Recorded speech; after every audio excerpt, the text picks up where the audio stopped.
大家好，歡迎大家再次嚟到我 Ben 實德專業股評時間。今日啦，又叫今次啦，提早一日同大家見面。咁主要有個數據同埋有啲消息想提早同大家傾嘅。先講大市上邊啦。睇到大市啦，今日禮拜三錄影嘅時間咧，嘗試衝擊27,000點，上過去嘅指數，但係咧暫時見咧都係 keep 唔到嘅，爭少少力量。先講指數上升嘅動能啦，呢段時間都係嚟自啦AI 相關啦。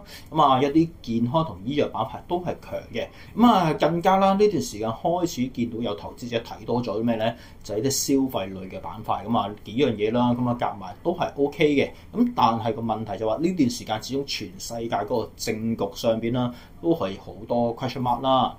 最新全球你話伊朗嗰個問題啦，再落去如果以美國本土嚟計，美國嘅政府啦，總統特朗普同埋聯儲局中間嗰個分歧咧，又好似增加咗喎。變相呢一樣嘢，無論對個金融市場啦，或者政局上邊都係有啲擔心嘅。所以見到就算個市，投資氣氛係好嘅，但係啦都係有一定嘅擔心困擾度，唔夠膽一口氣將個市推得太快。但喺咁嘅情況底下啦，頭先講過今日嚟計咧，啲數據上邊我自己覺得值得睇嘅。就係咩咧？就中國啦，喺上年2025年，成年佢哋嘅進出口數據。先講睇翻個數據上邊啦，數據表現我自己覺得就唔錯嘅。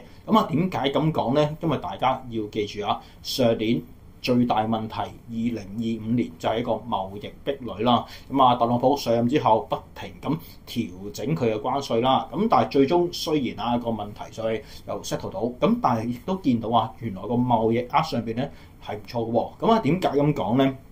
睇翻啦，上年2025年啦，中國進出口嘅數字咧，其實係創新高㗎。進出口總數咧去到45.47萬億人民幣，按年就增長咗3.8%，出口咧就仲叻仔咁增長6.1%，而入口咧就增長咗0.5%嘅。喺數字底下啦，可以見到就算你美國喺個關稅上邊啦，做好多嘢都未必對國內嗰個進出口數字啦有個好大嘅挑戰。而且啦，按地區計咧就亦都出現咗好多問題啦。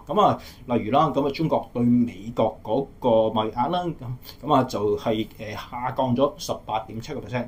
反之然啦，對歐洲就增長咗5.4%，對歐盟咧就增長咗7.4%。變相可以從啲數字見到啦，就算你美國再搞嚟緊可能再有啲關稅上邊啦。或者對內地嗰個貿易上面啦，未必係個好大嘅一個影響。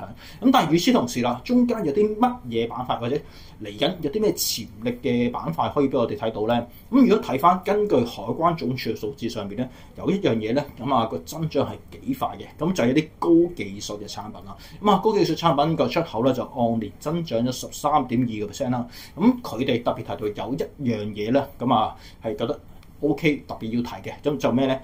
工業機械人工業機械人喺上年嘅時間咧，中國實現咗淨出口嘅數字，即係話其實啦，佢哋工業嘅機械人啦出口係多過入口。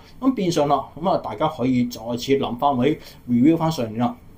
原來上年咧，或者再之前嚟計咧，無論係電動車或者太陽能船甚至乎一啲工程機器咧，喺上年嘅時間咧，可以見到內地嗰個叫做喺全世界嗰個出口咧，一步一步咁上緊喎。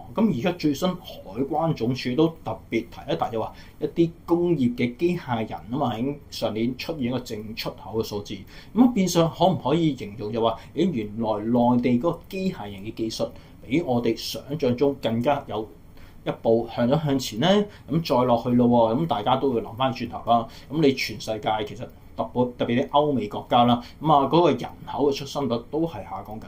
如果內地嗰個工業機械喺一啲呢啲情況，會唔會幫到佢哋？亦都或者咁講，呢段時間 AI 嘅發展上邊更加令到啦，內地一啲工業機械人個需求有所增加咧。我自己覺得呢樣嘢值得大家 brainstorm 一下，諗一諗係唔係呢個板塊有個更進一步嘅情況啦。而且嚟緊亦都相信越嚟越多 AI 或者機械人相關嘅股份上市，我相信呢個板塊係好有機會啦。再次落鑊去炒嘅。